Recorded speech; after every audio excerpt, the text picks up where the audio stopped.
My name's Daniel. I'm 27 now, but this story starts when I was about 15. I've always been the kind of person who hates feeling like I owe anyone anything.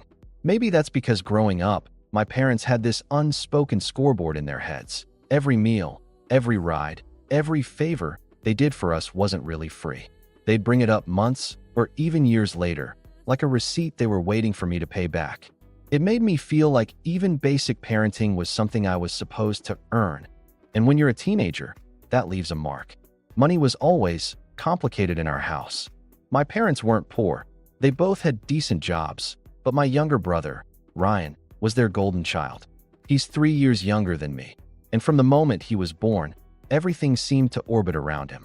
Private soccer training, expensive camps, top-of-the-line clothes, and no matter how much it cost, Mom and Dad never hesitated. For me, though, things were different. If I wanted something beyond the bare essentials, the answer was either you don't need it, or get a job and buy it yourself. So I did. At 15, while Ryan was out on the weekends playing in tournaments or hanging with friends, I was bussing tables at a local diner. It wasn't glamorous, but it gave me my own money, and more importantly, my independence. That job led to another, then another. By the time I graduated high school, I had savings, not a lot, but enough to help me pay for community college without asking my parents for a single cent. I remember my dad making some offhand comment about me, thinking I'm better than everyone else because I didn't need their help. At the time, I laughed it off. College was where the divide between me and my family got even bigger. While I was juggling 2 part-time jobs and classes, Ryan was finding himself, which apparently meant dropping out of college after a semester and spending the next few years working odd jobs, quitting every time he didn't vibe with the management.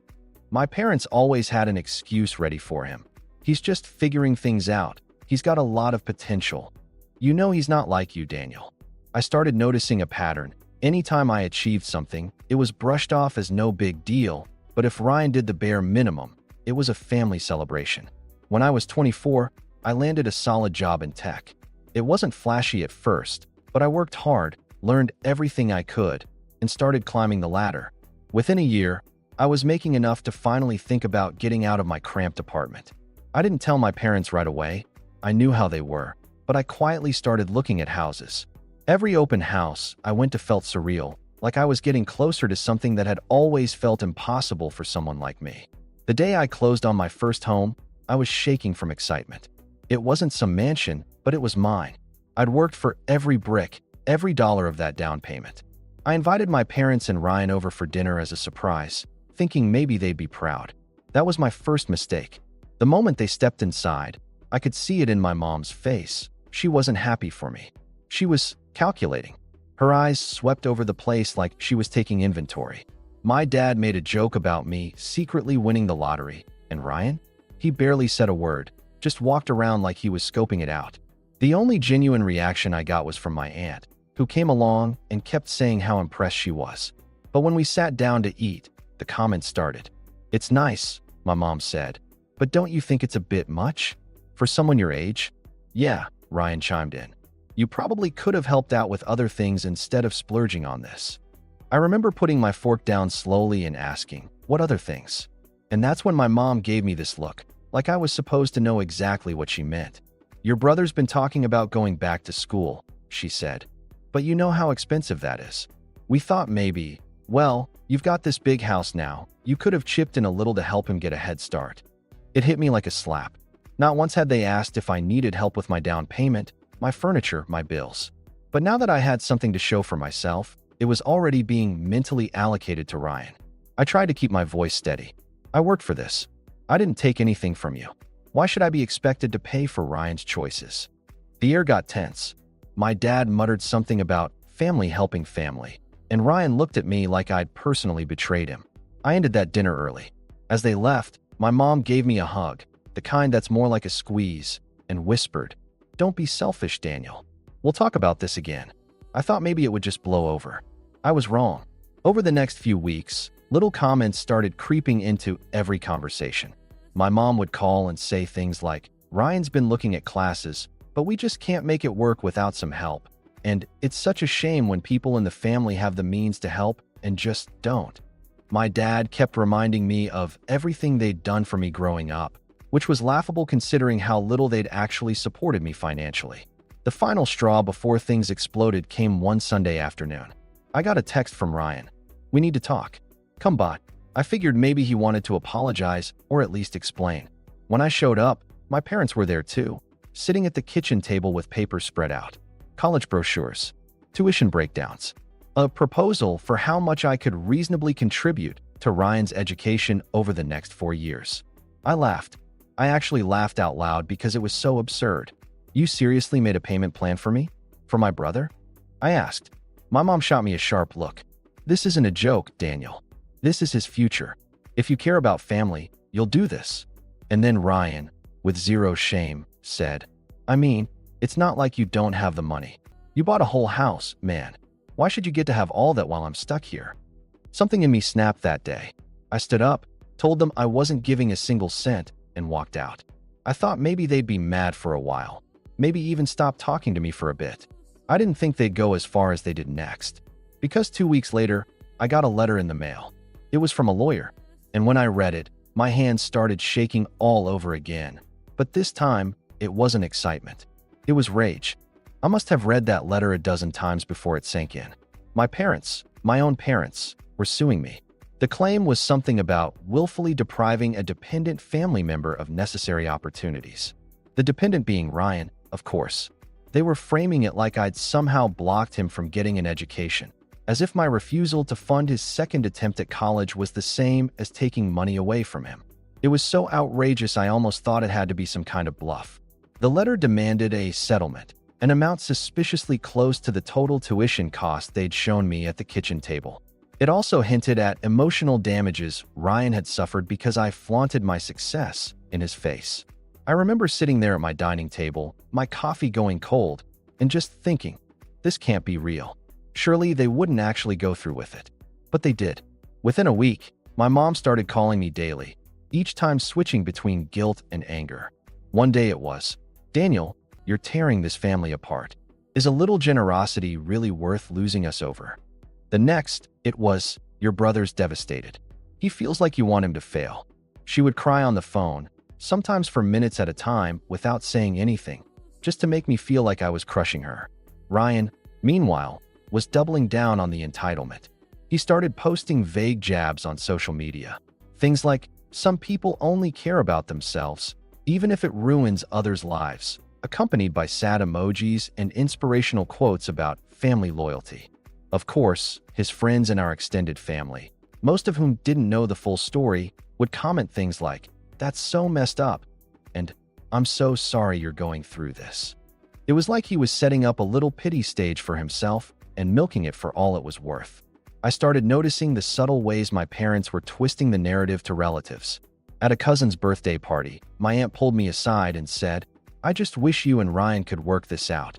He's been so down since you bought that house." I asked her what she meant, and she said, "Well, your parents told us you refused to help him after making all this money." No mention of how I'd been on my own since I was a teenager, or how Ryan had blown multiple chances already. Just the edited, family-friendly version that made me look cold and selfish. It got to the point where I started dreading family events. At my grandmother's Sunday lunch, I overheard my dad telling a neighbor that Daniel's gotten too big for his boots and forgot where he came from. I tried to let it roll off my back, but it was harder than I thought. I wasn't just being painted as the villain, I was being erased. Years of struggle, every sacrifice I'd made, every hour of overtime, none of it counted. The only thing that mattered to them was that I wasn't bending to their will. One night, Ryan actually showed up at my house unannounced. He didn't even knock, just stood outside ringing the doorbell until I opened it. He looked smug, like he'd been waiting to deliver a line. "You know you're gonna lose, right?" he said casually. "Mom and Dad have the lawyer, and the family's on their side. It'll be easier if you just pay up now and save yourself the embarrassment." I couldn't believe the arrogance. I told him to leave, and when he didn't move, I stepped outside and shut the door behind me. We stood there on my front porch, him with that half smirk, me trying to keep my voice level. "You're not entitled to my money, Ryan," I said. "You've had chance after chance, and you've thrown them away. This is on you, not me." That's when he said something that really lodged itself in my brain. You only got here because you had it easier than me. Mom and Dad were harder on me. I deserve a fair shot too. Easier. He actually thought my life had been easier. I stared at him for a long second before saying, "If you think I had it easy, you weren't paying attention." Then I went back inside and locked the door. From that night on, things ramped up even more. My parents stopped calling directly and started going through other people, aunts, uncles, even my grandmother. I'd get voicemails like, "Sweetheart, your mom says this is just a misunderstanding. Maybe if you sent your brother a little something to get started, we could all move on." Or, "Daniel, you know your father's blood pressure isn't good. This stress isn't helping." Every single one was another attempt to wear me down. Meanwhile, the lawsuit was moving forward. I had to hire my own lawyer just to defend myself from my own family. Every document that came through had their names on it. My parents, my brother, in black and white. It didn't matter that it was absurd or that I knew I'd win. The emotional weight of it was crushing. At night, I'd lie in bed and wonder how the same people who were supposed to protect me could turn into this. And then came the moment I realized they weren't just trying to get money from me. They were trying to take something much bigger. It started with a voicemail from my realtor, of all people. She sounded concerned.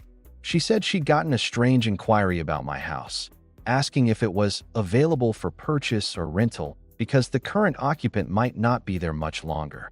She didn't give me a name, but I didn't need one, because there were only 3 people who knew exactly how to hit me where it would hurt the most. I called my realtor back immediately, and she confirmed what I already suspected. The inquiry hadn't come from some random stranger. It had been my mother. She had actually called my realtor, pretending to be a friend of the family, and asked about my house as if she was just curious. But my realtor, sensing something odd, pressed her a bit and found out that my mom had hinted I might not be able to keep the property much longer, and that it would be a shame if it went to waste when another family member could use it. My chest tightened. Another family member? There was no mistaking who she meant. They weren't just trying to get money out of me. They were setting the stage to take my house. I sat there at my kitchen table, phone in hand, staring out the window for what felt like hours. This wasn't just about favoritism anymore. This wasn't just Ryan being entitled or my parents guilt-tripping me. This was a deliberate move to undermine everything I'd worked for. The place I had fought to buy, the one symbol of independence I had from them. They were already circling it like vultures. The more I thought about it, the more the pieces started clicking into place. That first dinner when I invited them over, the way my mom's eyes had scanned the place, the comment about it being a bit much for someone my age, Ryan's digs about me having all that while he's stuck here. It had all been leading up to this. The lawsuit wasn't just about tuition. If they could paint me as someone who unfairly deprived Ryan, they could spin it into some legal leverage over my assets, my house. And then the real gut punch came. I got an email from my lawyer forwarding a newly filed amendment in their case. It claimed that part of the reason they were seeking damages was because the defendant's current living situation was acquired through funds that could have been allocated to support the plaintiff's education and career development. In other words, they were trying to argue that my house itself was evidence of my selfishness and misallocation of resources. They weren't just hinting at it now, they were putting it in legal writing. That night, I called my mom. I didn't even plan what I was going to say. I just needed to hear her voice and understand how she could possibly justify this. She picked up after a few rings, and her voice was sickly sweet, like nothing was wrong. "Daniel, I was just telling your aunt how proud I am of you." "Cut it, Mom," I said, my voice shaking. "Why did you call my realtor?" There was a pause. Then, without missing a beat, she sighed. "I was just looking out for the family. If things don't go your way in court, it would be better if the house stayed with someone in the family instead of strangers. You know Ryan would take good care of it." I felt my jaw clench. "You're planning for me to lose my home before the case is even over? You've already decided I'm guilty." "It's not about guilt, Daniel. It's about doing what's right for your brother. He's been through so much." "So much?" I cut in. "He said every opportunity handed to him while I've been on my own since I was a teenager. I worked for this house. You never helped me, not once. And now you think you can just take it?" Her tone shifted, sharper now. "Don't be dramatic. You wouldn't be where you are without how we raised you. We made sacrifices too. This is your chance to give back." Give back. That phrase hit me like a brick. It was the same thing she'd said when I was 16 and refused to hand over half my paycheck to help with household expenses while Ryan got to spend his allowance on video games. It was the same phrase she'd used when I declined to co-sign a car loan for him at 21. To her, my success wasn't mine. It was a debt I owed them, one they could collect on whenever they wanted. I hung up without saying another word. My hands were shaking so badly, I almost dropped the phone. It wasn't just anger anymore. It was something deeper, something that made my stomach twist. A mix of betrayal and clarity. Because in that moment, I finally understood. They were never going to stop. It didn't matter how much I explained, how much I showed them that I'd built my life without their help. In their minds, Ryan's failures were my responsibility to fix, and anything I had was fair game. The only justice they believed in was one where Ryan came out on top, even if it meant tearing me down to nothing. The next week, things got worse. I found out from a mutual friend that Ryan had been bragging to a couple of his buddies that the house would be his soon. One of them apparently asked if I was selling, and Ryan had smirked and said, "Not exactly. Let's just say Mom and Dad are handling it." Hearing that broke something in me. I'd spent years swallowing little jabs, letting them chip away at my achievements because I didn't want to cause waves.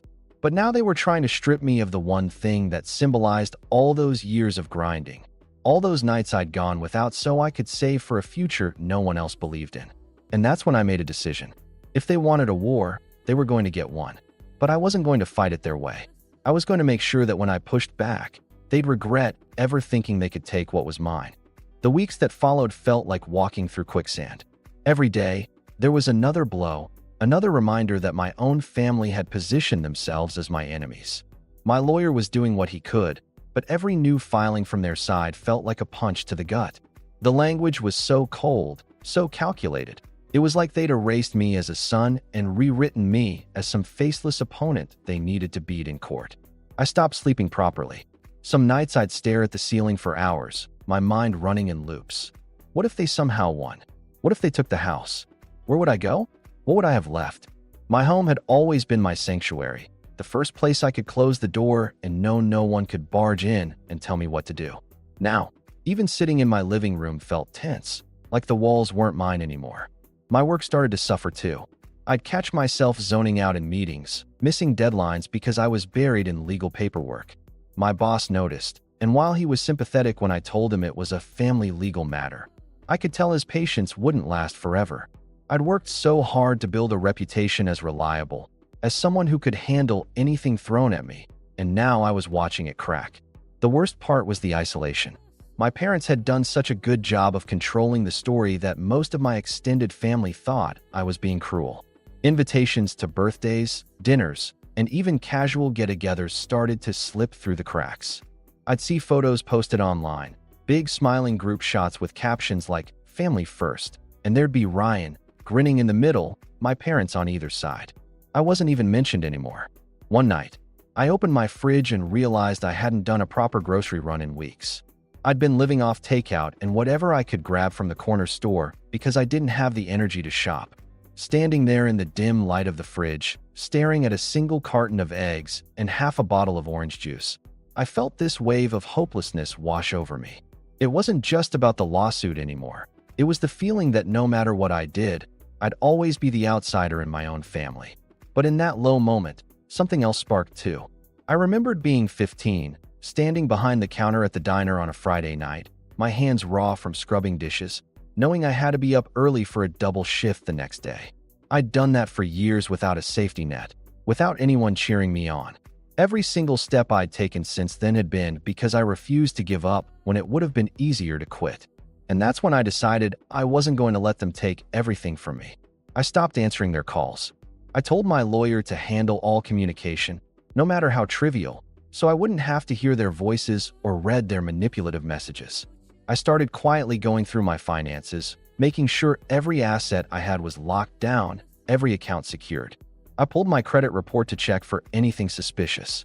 I even installed a security system on my house, just in case Ryan decided to drop by again. In public, I played it calm. If anyone asked how I was doing, I'd just say, "Handling it," and change the subject. But privately, I was building something. A plan. Because I realized that if I fought them head on, they'd just keep trying to twist the story until I looked like the aggressor. No, I needed to be smarter. I needed to let them dig their own hole. and then make sure they couldn't climb out of it. The first step was gathering proof, not just for court, but for me. Proof of every manipulative call, every backhanded comment, every time they tried to undermine me. If I was going to fight back, I wanted it all in black and white. Still, I kept my head down. Outwardly, it looked like they'd beaten me down into silence. And maybe that's what they believed, which was exactly what I wanted them to think. Because when you're at rock bottom, no one sees you coming back. And I was going to make sure my return hit them harder than they ever expected. It's strange how once you stop feeding someone's drama, they start thinking you've disappeared. My parents and Ryan seemed to take my silence as proof that they were winning. In reality, it gave me the space I needed to rebuild, not just my defenses, but my life. The first change came at work. My boss called me into his office one afternoon, and I braced myself for bad news. Instead, he closed the door and said, "Look, I don't know what's going on in your personal life, but I know you're good at what you do. If you can focus, I'm willing to put you on a project that could lead to a promotion." It was like someone had cracked a window in a stuffy room, a rush of fresh air. I threw myself into that project. Long hours, meticulous planning, going the extra mile. I wasn't just trying to prove myself to my boss.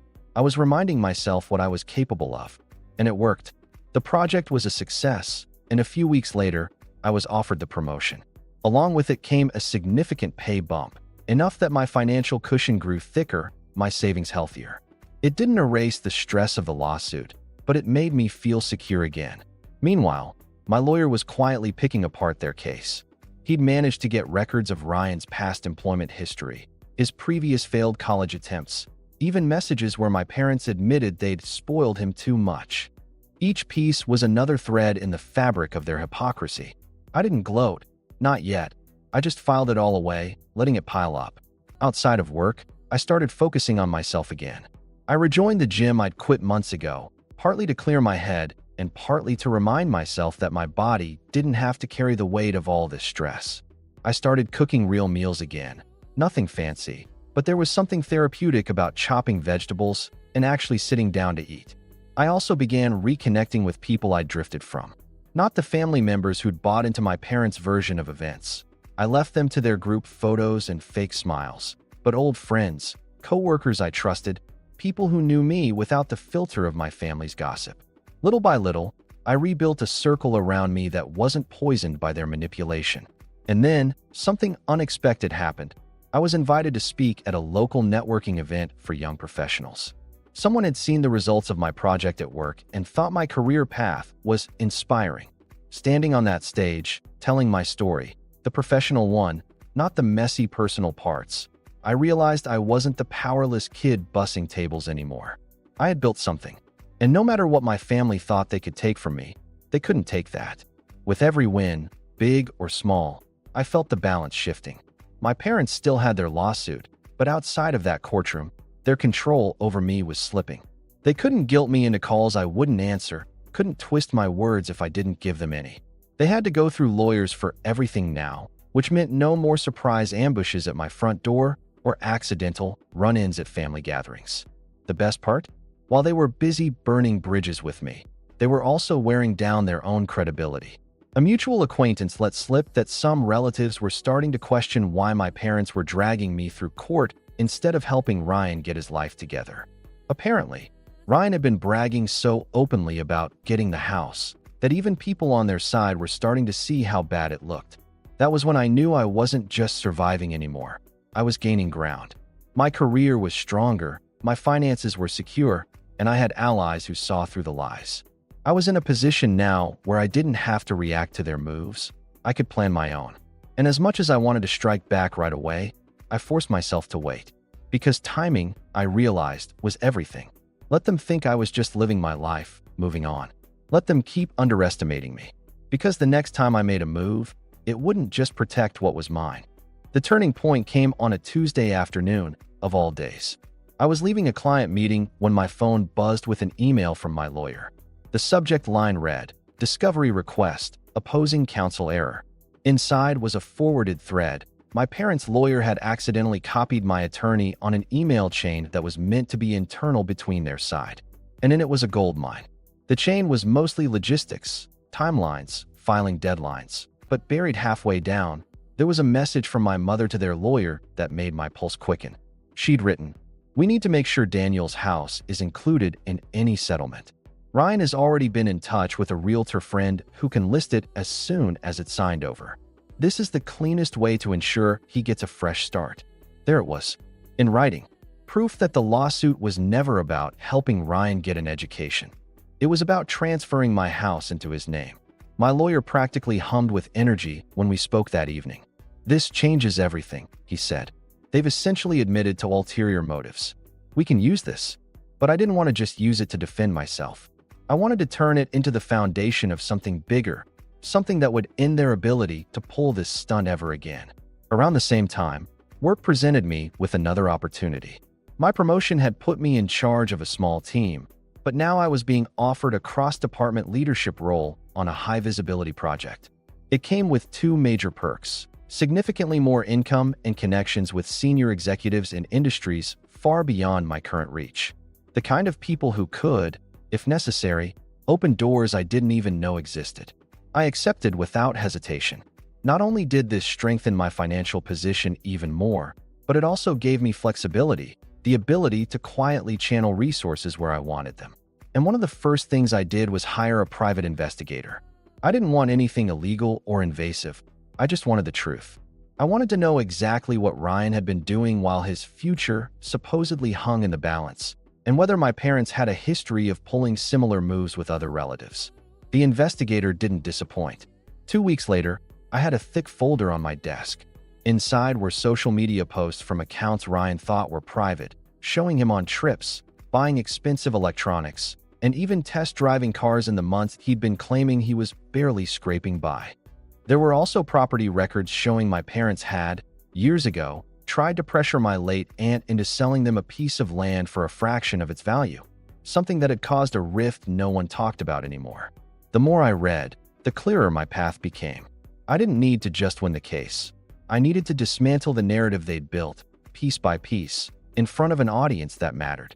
To do that, I started laying groundwork quietly. I reached out to a few trusted family members who'd stayed neutral, sharing just enough to plant seeds of doubt about my parents' version of events. I made sure my financial records, employment history, and proof of independence since I was a teenager were neatly documented, time-stamped, and ready to be shown to anyone who mattered. And the best part? That incriminating email chain wasn't the only mistake they made. My PI had managed to uncover a conversation, recorded legally in a public setting, where Ryan bragged to a friend at a bar that he'd finally found a way to cash in on having a rich brother. The friend had laughed, asking if I'd agreed to it, and Ryan replied, "Nah, man. Mom and Dad are making it happen. Once it's mine, I'll sell the place and be set for years." I listened to that recording 3 times in a row, each time feeling the same cold clarity settle in. They thought they were closing in, but in reality, they'd already handed me the tools to break them wide open. All I had to do now was choose the perfect moment to pull the pin. I waited, not out of hesitation, but because I knew the most devastating strike wasn't a loud, angry blow. It was a quiet, precise one. My parents and Ryan were still moving full steam ahead with their case, oblivious to the fact that they'd already laid the groundwork for their own undoing. The court date was approaching, and with it came the pretrial conference, the meeting where both sides would lay out their strongest positions to gauge whether a settlement was possible. That was my stage. When we walked into the conference room, my parents were there with Ryan sitting smugly between them. My mother gave me that self-satisfied smile she used when she thought she had the upper hand. My dad avoided my eyes, a silent show of mock disappointment. Ryan, of course, leaned back in his chair like he was already signing the deed to my house. The mediator began with pleasantries, then asked my lawyer to speak first. We'd agreed beforehand. No emotion, no long speeches. Just facts. My lawyer slid a thin binder across the table to their side. "This," he said, "is the complete documentation of my client's financial independence since age 15, employment records, tax returns, proof of tuition payments, and property purchase receipts." You'll note not a single cent came from his parents at any point. Ryan snorted quietly, but my lawyer didn't pause. He flipped the binder open to a flagged page. "And here," he said evenly, "is an email from the plaintiffs, in their own words, confirming that this lawsuit's primary goal is to obtain the defendant's home for transfer to another party. My mother's face drained of color so fast, it was almost comical. My dad's lips pressed into a thin line.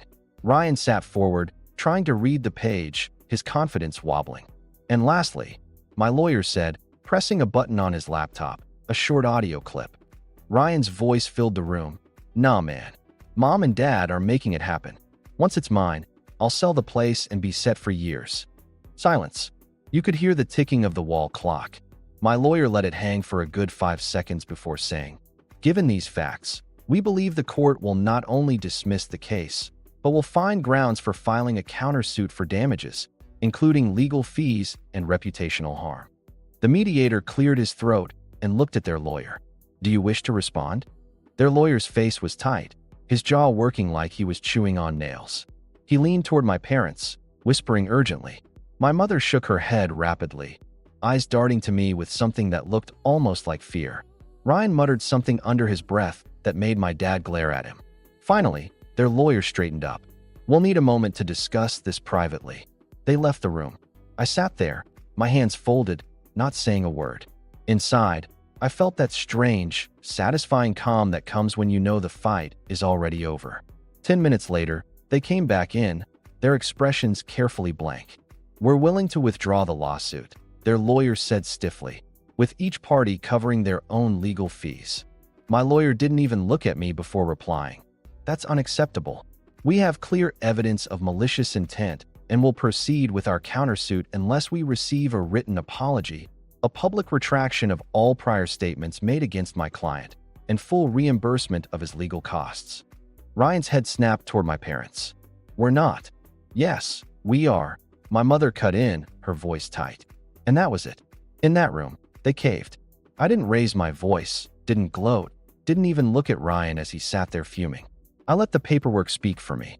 By the end of the week, I had the apology letter in my inbox, a clumsy attempt at sounding sincere, and the reimbursement check cleared shortly after. But that wasn't the true revenge. The real blow landed when I sent copies of the apology and the incriminating evidence to the handful of relatives who had iced me out over the past year. No explanation, just the documents. Within days, the phone calls started coming, not from my parents, but from those same relatives, awkwardly checking in, clearly realizing they'd bet on the wrong horse. I didn't answer most of them, because the point of revenge, I realized, wasn't to win them back. It was to make sure they understood that I didn't need them, and that trying to take me down only made me stronger. The fallout was fast, and it was ugly, though, for once, none of it was mine to deal with. Word of what had happened spread through the family faster than I expected. My aunt, the one who'd been so impressed with my house the day they first saw it, called me, half angry, half stunned. They tried to take your home? From their own son? She wasn't the only one. Cousins, uncles, even my grandmother, people who'd stayed silent before were suddenly talking. The family group chat that I'd been quietly removed from months ago turned into a battlefield. Screenshots of the apology letter started popping up, and every time someone tried to defend my parents, another relative would drop a quote from the email or that recording of Ryan bragging. For the first time in my life, the golden image my parents had built for themselves cracked in public. They stopped showing up to family gatherings, not because they weren't invited, but because they couldn't stand the questions. My mother, who had once relished being the center of attention, started avoiding calls from her own siblings. My dad became quieter, grayer somehow, no longer the booming, self-assured man who used to laugh at my independence. And Ryan? He took it the hardest. His so-called friends, the ones he'd bragged to about cashing in, started distancing themselves. Without the house, without the settlement, he had nothing to show for the months he'd spent circling me like a shark. I heard through the grapevine that he'd moved out of my parents' house for a bit, then quietly returned when rent and bills proved too much. The smugness I'd seen in his eyes at that pre-trial conference was gone. Now, when our paths occasionally crossed, usually at some unavoidable family obligation, he barely made eye contact. The check they sent me covered every cent of my legal fees, but it was the apology letter that I kept, tucked away in a drawer. Not because I needed the validation, I didn't, but because it was proof. Proof that, no matter how much they tried to rewrite history, there was a moment where they had to admit they were wrong. I didn't seek reconciliation. I didn't move past it for the sake of family harmony. Instead, I built further on the life I'd been creating. Work kept growing, my circle of trusted friends stayed tight, and my home remained exactly where it belonged, mine. Sometimes, when I'm sitting on my porch in the quiet of the evening, I think about that first dinner when I invited them over, back when I thought they might be proud. I think about how quickly the masks came off when they saw what I'd built without them. And I realized that the real victory wasn't just keeping my house or winning the case. It was proving, beyond any doubt, that I never needed them to succeed, and that no matter what they tried, they could never take that away. And that's when I leaned back, smile to myself, and think, this home will never have their name on it,